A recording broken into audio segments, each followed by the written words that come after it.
Anda mungkin beranggapan bahawa musim berkebun pada bulan Oktober sudah tamat sepenuhnya dan semua peralatan boleh disimpan sehingga musim bunga. Bagaimana pula jika saya memberitahu anda bahawa sekarang ini, di tengah-tengah daun berguguran dan udara dingin, anda mempunyai peluang keemasan untuk meletakkan asas bagi mekar yang paling subur dan menawan yang pernah anda saksikan. Ramai tukang kebun melakukan kesilapan yang sama, menangguhkan semua kerja sehingga tiba musim bunga dan kemudian kelam kabut cuba menyiapkan semuanya. Hari ini, kita akan meruntuhkan mitos ini. Saya akan tunjukkan kepada anda 5 bunga perennial indah yang bukan sahaja boleh, malah wajib ditanam pada bulan Oktober. Terus bersama saya dan anda akan mengetahui bagaimana untuk mengubah kerja musim luruh menjadi kuasa besar rahsia anda yang akan menganugerahkan anda taman yang luar biasa pada musim bunga yang akan datang tanpa banyak usaha. Bersedia untuk mengetahui bagaimana kita boleh mengakali alam dan menjimatkan masa. Maka, mari kita mulakan. Sebelum kita beralih ke senarai menarik kita, mari kita fahami mengapa Oktober adalah masa yang ajaib untuk seorang tukang kebun. Apa rahsianya? Semuanya terletak pada keseimbangan yang sempurna. Tanah masih belum membeku sepenuhnya dan masih menyimpan sisa-sisa kehangatan musim panas. Pada masa yang sama, udara sudah cukup sejuk dan ia tidak merangsang pertumbuhan bahagian atas tumbuhan. Ini mewujudkan keadaan yang ideal untuk sistem akar. Bunga perennial yang ditanam pada bulan Oktober tidak membazirkan tenaganya untuk daun dan bunga, sebaliknya menumpukan seluruh tenaganya untuk mengakar, menyesuaikan diri dengan lokasi baharu dan membina akar yang kuat sebelum musim sejuk yang teruk tiba. Bagi tumbuhan berumbi seperti tulip dan narsis, tempoh sejuk ini yang dikenali sebagai stratifikasi adalah amat diperlukan. Tanpanya, mereka tidak akan dapat mekar pada musim bunga. Dengan menanam bunga pada musim luruh, kita bukan sekadar menyiapkan kerja awal. Kita bekerja selaras dengan kitaran semula. Jadi, memberikan tumbuhan apa yang sebenarnya mereka perlukan untuk permulaan yang sihat dan mekar yang menakjubkan.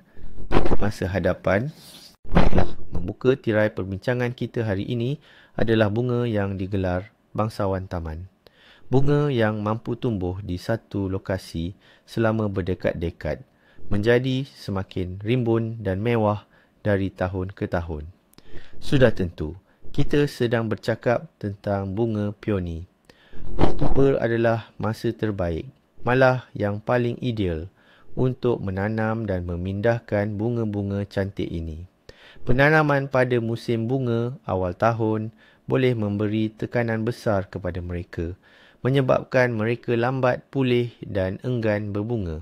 Manakala penanaman pada musim luruh pula membolehkan anak pokok peoni berakar dengan tenang dan bersedia untuk bangkit pada musim bunga.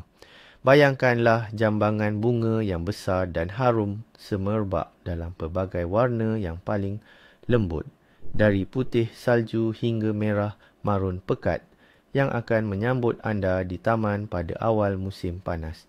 Dengan menanam peoni sekali sahaja, anda akan menceriakan taman anda dengan keindahannya untuk bertahun-tahun lamanya. Ini bukan sekadar bunga, ia adalah pusaka keluarga sejati yang akan menggembirakan bukan sahaja anda, malah anak-anak anda dan juga cucu-cucu anda. Mari kita bongkar mitos utama yang sering menakutkan ramai pekebun baru. Ramai beranggapan pokok peoni sangat cerewet dan memerlukan penjagaan rumit. Ini sama sekali tidak benar. Sebenarnya, peoni hanya mempunyai satu syarat utama yang sangat penting, kedalaman penanaman yang betul. Di sinilah terletaknya 90% kejayaan, rahsianya mudah, mata tunas pada akarnya hendaklah berada pada kedalaman tidak lebih dari 3 hingga 5 cm dari permukaan tanah. Jika anda tanam terlalu dalam, peoni akan tumbuh daun dengan lebat, tetapi kemungkinan besar tidak akan berbunga. Jika terlalu cetek pula, mata tunas boleh beku dan rosak semasa musim sejuk. Bayangkan begini, anda menyediakan takhta untuk seorang raja, tetapi anda tidak mengebumikannya di dalam penjara bawah tanah. Cari paruh berwarna merah, jambu atau putih pada rizom akarnya. Itulah mata tunasnya. Dan letakkan ia sedemikian rupa sehingga lapisan tanah di atasnya setebal lebih kurang 2 jari anda. Peraturan mudah ini menjamin anda akan mendapat bunga yang mekar mewah untuk bertahun-tahun yang akan datang. Caranya untuk menyediakan tapak penanaman yang sempurna untuk bunga peoni kesayangan kita ini. Bunga peoni sangat sukakan cahaya matahari dan tidak tahan jika akarnya bertakung air. Pilihlah lokasi yang paling cerah di taman di mana ia mendapat cahaya matahari penuh sekurang-kurangnya 6 jam sehari. Lubang penanaman perlu disediakan dengan rapi kerana bunga peoni ini akan hidup di situ untuk tempoh yang sangat lama. Galilah lubang berukuran kira-kira 60 cm. Di dasarnya, anda boleh letakkan lapisan saliran nipis seperti pecahan bata, terutamanya jika tanah di kawasan anda padat atau liat. Kemudian, isikan lubang dengan campuran tanah yang berkhasiat.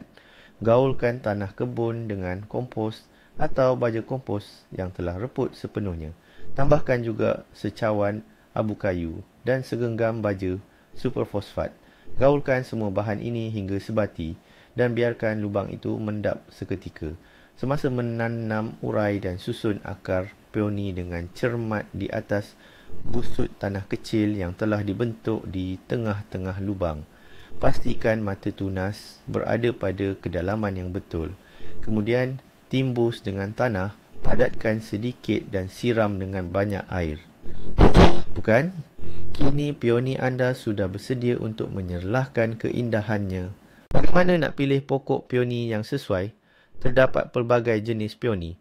Peoni herba, peoni pokok dan hybrid ITO. Hybrid ITO ini merupakan kacukan unik yang menggabungkan ciri-ciri dari kedua-dua jenis peoni yang lain. Bagi pemula, peoni herba adalah pilihan terbaik kerana ia paling mudah dijaga dan sangat popular. Variti seperti Sarah Bernhardt dengan bunga merah, jambu lembutnya yang wangi atau Festiva Maxima dengan kelopak putih salji yang disentuh rona merah raspberry adalah pilihan klasik yang tak lapuk dek zaman. Selepas menanam pada bulan Oktober, pastikan anda menyungkup kawasan penanaman dengan lapisan gambut atau kompos setebal 5-7 cm.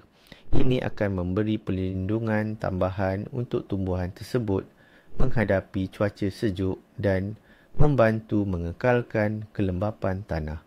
Jangan terlalu berharap akan melihat bunga yang banyak pada tahun pertama.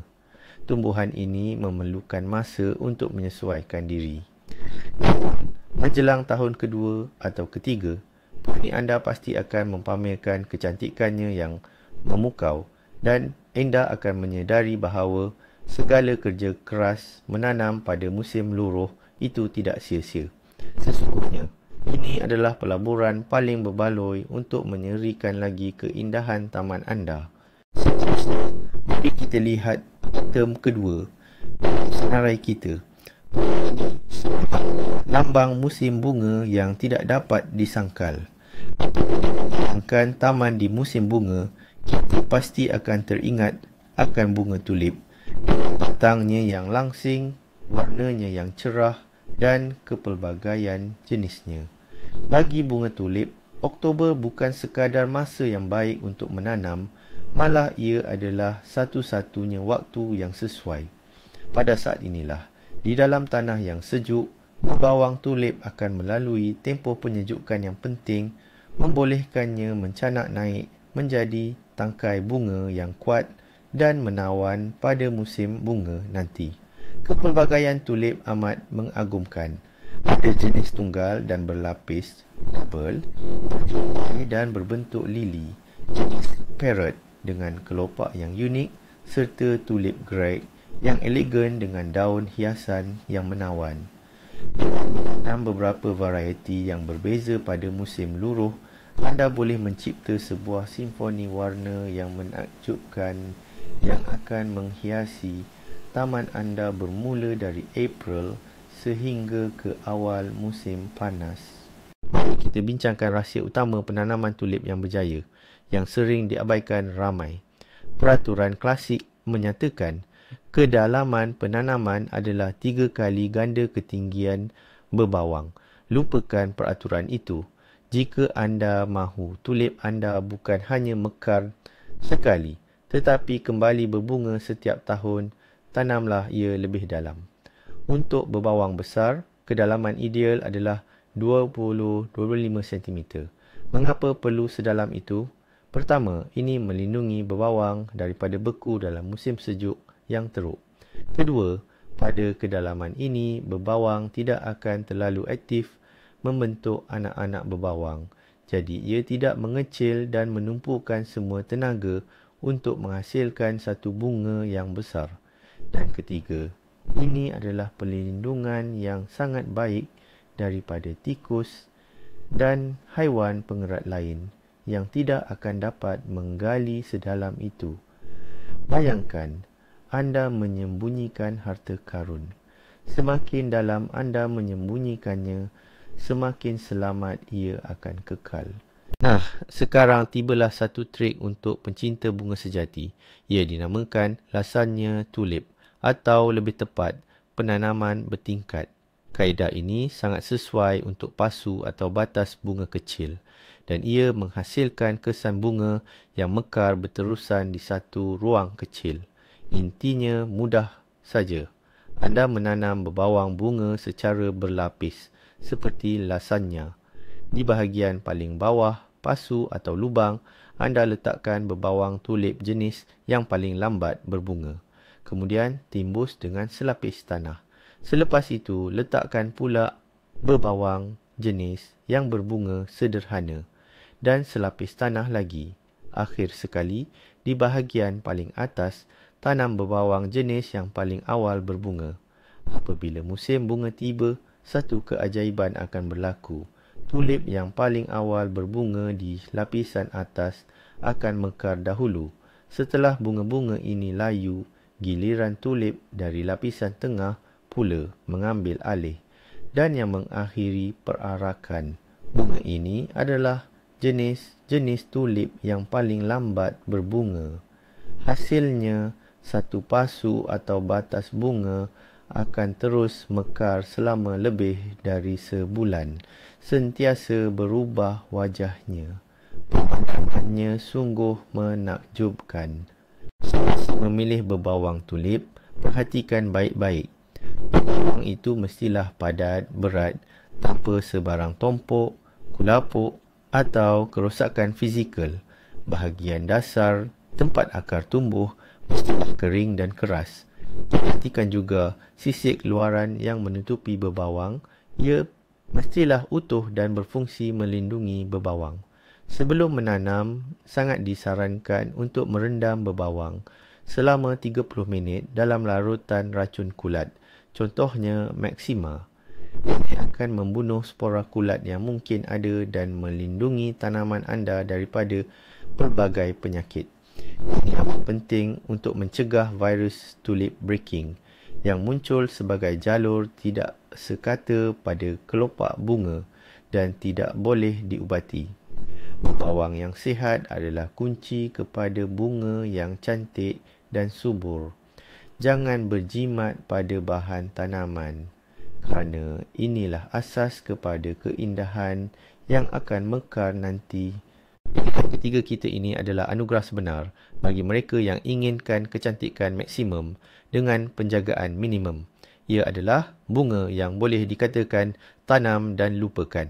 Inilah dia, si narsis yang menawan, cerah, ceria dan penuh semangat. Ia mampu menghalau kesuraman musim sejuk hanya dengan rupanya sahaja.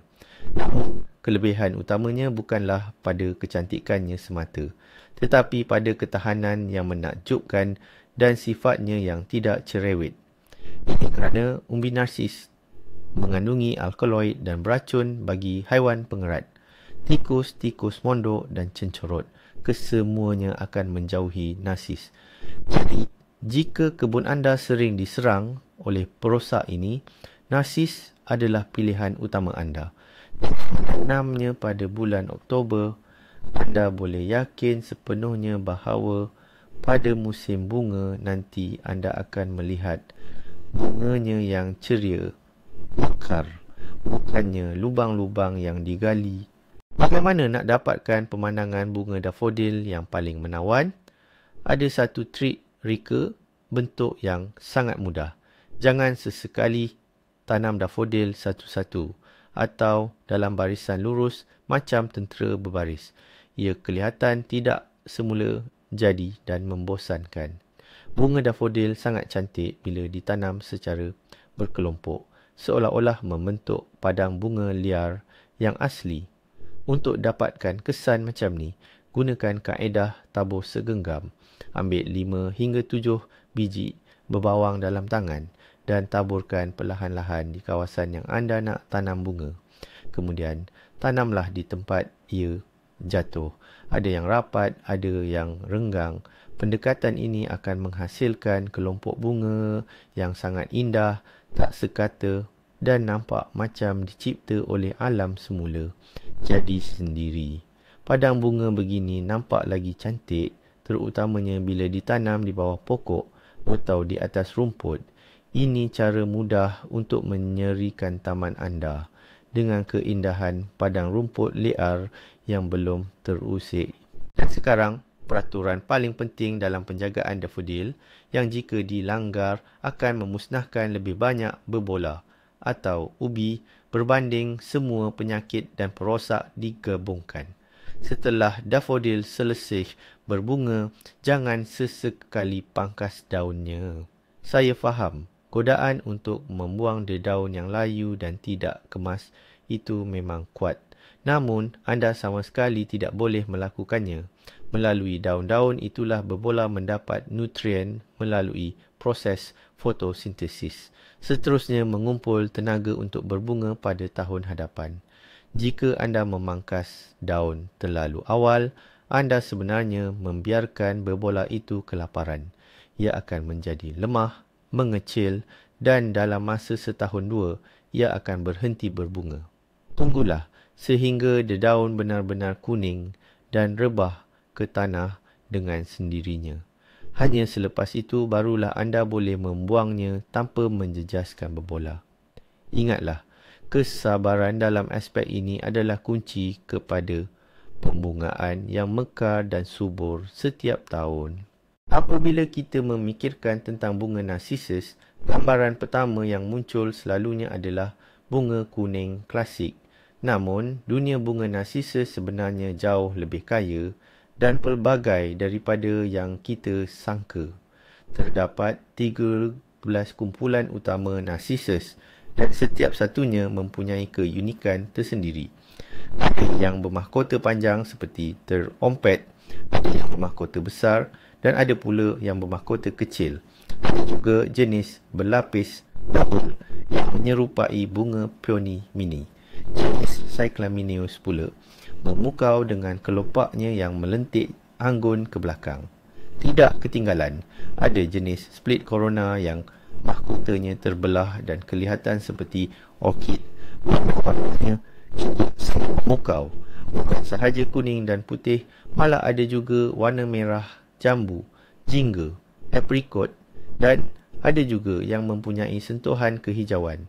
Jika anda menanam campuran pelbagai kumpulan ini pada bulan Oktober, anda akan dapat menikmati tempoh pembungaan yang panjang dan dinamik. Ini kerana pelbagai jenis bunga narsisus akan mekar pada waktu yang berbeza. Jadi, jangan ragu untuk bereksperimen dan temui sisi-sisi baharu bunga yang kita sangka sudah kita kenali ini. Peserta seterusnya dalam pilihan kami ialah bunga kecil yang menawan ini mampu mencipta keajaiban di taman musim bunga. Ingin mencipta ilusi sungai biru yang mengalir berliku-liku di antara tulip dan dafodil, atau awan biru langit di bawah rimbunan pokok. Maka, muscari adalah jawapannya, atau dikenali juga sebagai hyacinth, tertikus dan bawang ular. Tumbuhan berbawang mini ini dengan gugusan bunga yang padat mirip seperti gugusan anggur, sangat comel dan serba boleh. Ia mula berbunga antara yang terawal dan kekal, untuk tempoh yang lama, mencipta latar belakang yang indah untuk bunga musim bunga yang lebih besar. Warna biru pekat atau biru cerah, mereka kontras, indah bersama dafodil kuning dan tulip merah, menghasilkan kombinasi warna klasik yang sentiasa memukau. Penanaman pada bulan Oktober akan menjamin kemunculan serentak dan cantik mereka pada musim bunga. Muscari adalah pasangan yang ideal, malah ia juga berfungsi sebagai tanaman pengisi ruang yang sempurna. Salah satu masalah lazim di kebun bunga musim bunga ialah tumbuhan berbawang besar seperti tulip sering meninggalkan ruang tanah yang agak kosong di pangkalnya. Muscari mampu mengatasi masalah ini dengan amat cemerlang. Tanamlah muscari secara padat, membentuk hamparan di sekeliling bunga-bunga yang lebih tinggi, dan ia akan mencipta sungkup hidup yang berbunga-bunga. Ini bukan sahaja menutupi tanah, tetapi juga menjadikan gubahan keseluruhan kelihatan lebih lengkap dan bersatu padu. Muscari juga sangat sesuai untuk dijadikan sempadan di tepi laluan pejalan kaki untuk taman batu, rock garden, malah cantik ditanam di sekeliling pangkal pokok. Ketinggiannya yang rendah membolehkan muscari tidak bersaing, malah melengkapi secara harmoni dengan hampir semua tanaman musim bunga yang lain. Bayangkan sebuah petak bunga di mana tulip merah menyala menjulur, menembusi hamparan muscari biru. Pemandangan sebegini pasti akan memukau dan meninggalkan kesan mendalam kepada sesiapa sahaja. Kadang-kala kita dengar orang kata muscari ni sejenis bunga yang agresif, cepat sangat merebak di laman dan susah nak kawal. Ada betulnya juga, sebab memang pun ia sangat subur membiak, baik melalui biji benih yang gugur sendiri mahupun dari berbawang anak. Tapi, patut ke kita anggap ini satu kekurangan kalau anda memang nak cipta kesan yang nampak semula jadi, macam padang bunga di atas rumput contohnya? Ciri ini sebenarnya satu kelebihan besar. Biarkan saja ia tumbuh bebas dan dalam beberapa tahun, laman anda akan bertukar menjadi lautan biru yang indah. Tapi, kalau anda nak kawal pertumbuhannya, contohnya untuk kekalkan bentuk di sempadan yang kemas, itu pun tak susah. Cuma perlu potong tangkai bunga sebaik sahaja ia layu, supaya biji benih tak sempat matang. Dan setiap 3-4 tahun sekali, pada hujung musim panas, anda boleh gali rumpun yang dah membesar tu, bahagikan dan tanam semula. Jadi, keagresifan muscari ni sebenarnya lebih kepada kelebihan istimewa atau superpower yang boleh dan patut kita uruskan. Muscari pada bulan Oktober adalah salah satu aktiviti berkebun yang paling menyeronokkan dan mudah. Berbawangnya yang sangat kecil bermakna anda tidak perlu menggali lubang yang terlalu dalam. Kedalaman sekitar 5 hingga 7 cm sudah memadai. Rahsia utama untuk mendapatkan paparan muscari yang menakjubkan ialah kuantiti. Dalam hal ini, prinsip lebih banyak, lebih cantik memang sangat tepat. Jangan hanya menanam 3 hingga 5 biji kerana ia akan kelihatan jarang dan kurang menyerlah.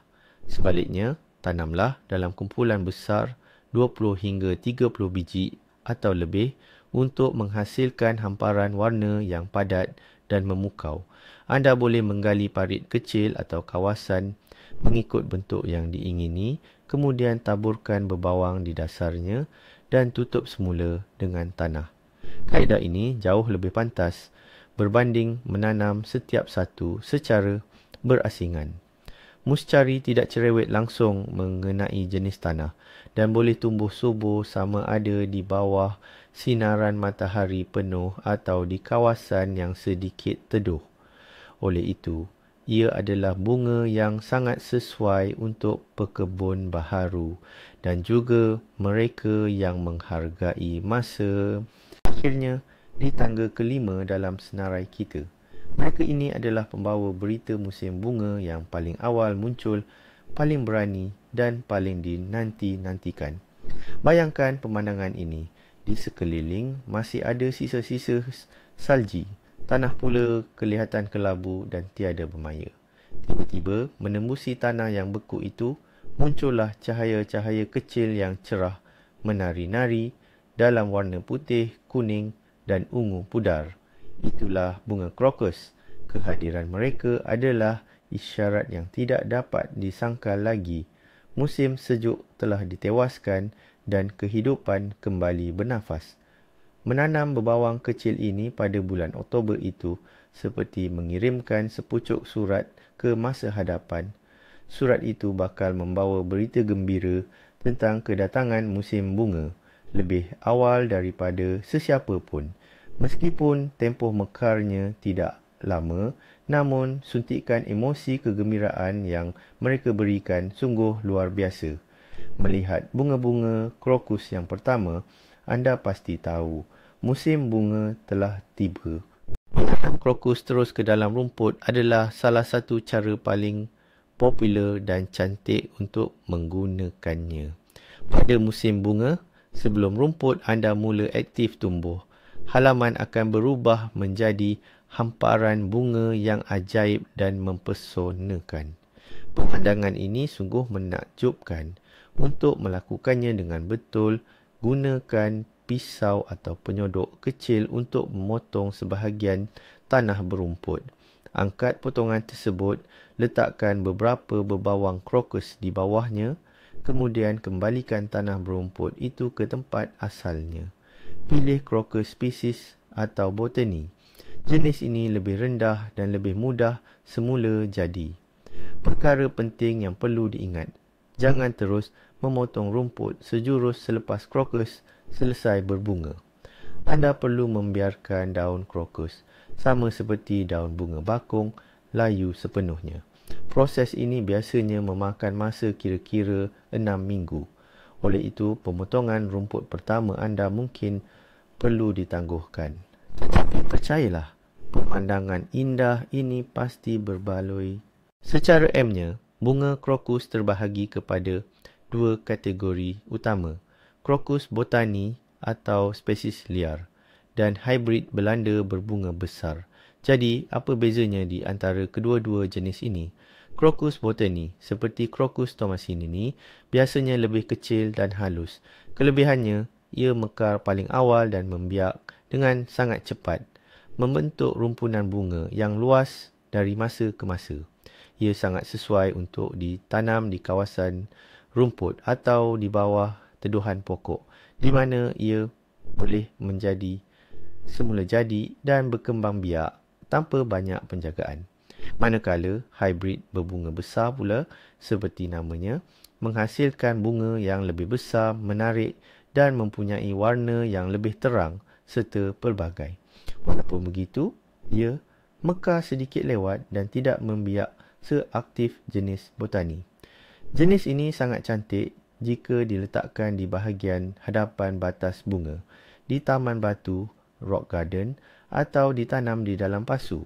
Untuk mendapatkan kesan visual yang paling menakjubkan dan berpanjangan, sebaiknya tanam kedua-dua jenis krokus ini. Krokus botani akan membuka tirai musim berbunga, manakala hibrid berbunga besar akan menyambung dan menyerikan lagi keindahan taman anda. Bunga krokus ada satu masalah kecil. Umbinya adalah makanan kegemaran tikus. Memang sangat kecewa bila tanam 100 umbi pada musim luruh. Tapi bila tiba musim bunga, tiada satu pun bunga yang mekar. Jadi, bagaimana kita nak lindungi harta kita ini? Ada beberapa cara. Cara yang paling berkesan adalah dengan menggunakan bakul jaring khas untuk menanam umbi. Anda tanam umbi di dalam bakul ini dan tikus tidak akan dapat mencapainya. Cara lain pula, semasa menanam, letakkan sesuatu yang tajam atau berduri di dalam lubang, contohnya jarum pokok pain. Atau gunakan sesuatu yang mempunyai bau yang kuat dan menyengat seperti sedikit salap Wisniewski. Ada juga tukang kebun yang menyarankan untuk menaburkan serbuk cili merah yang pedas di sekeliling umbi semasa menanam.